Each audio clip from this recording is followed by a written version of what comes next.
ఈరోజు ప్రకాశం జిల్లా తెలుగుదేశం పార్టీ కార్యాలయ భూమి పూజ జరగడం జరిగింది. ఈ కార్యాలయంలో ఈ కార్యక్రమంలో పాల్గొనడం అదృష్టంగా భావిస్తా ఉన్నాం.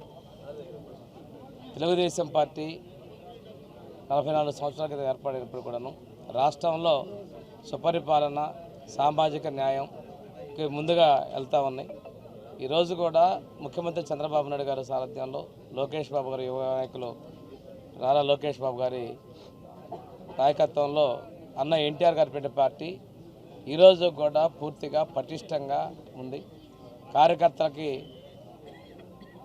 కార్యకర్తలే అధినేత అనేటువంటి మోటివ్తో యువ నాయకులు పార్టీని ముందుకు తీసుకెళ్తా ఉన్నారు. ఈ సందర్భంగా రేపు మహానాడు కూడా మన పక్కనే నెల్లూరు జిల్లాలో ఈ నెలలో జరుపుకోబోతా ఉన్నాం. రాష్ట్రంలో అభివృద్ధిని, సంక్షేమాన్ని అన్న ఎన్టీఆర్ గారితో పాటు ఇప్పటికీ తెలుగుదేశం ప్రభుత్వంలోనే కొనసాగుతూ ఉన్నాయి.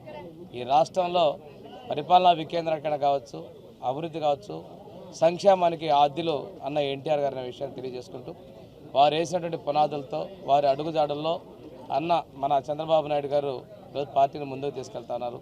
ప్రజల్లో ఒక విశ్వాసాన్ని, నమ్మకాన్ని, భరోసాన్ని కలిగించడం జరిగింది.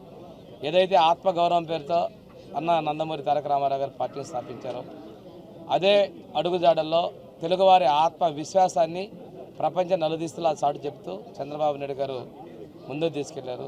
ఈరోజు అప్పుల్లో ఉన్నటువంటి రాష్ట్రాన్ని ఒక గాడిలో పెట్టేందుకు కూటమి ప్రభుత్వం ముందుకు తీసుకెళ్తా ఉంది. ఈరోజు పరిపాలన అధ్యక్షుడు చంద్రబాబు నాయుడు గారి నాయకత్వం ఈ రాష్ట్రానికి అవసరం.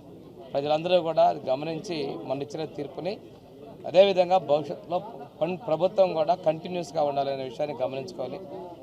మా ముఖ్యమంత్రికి, మా ఎన్డీఏకి సహకరించాలని కోరుకుంటూ సెలవు తీసుకుంటాం.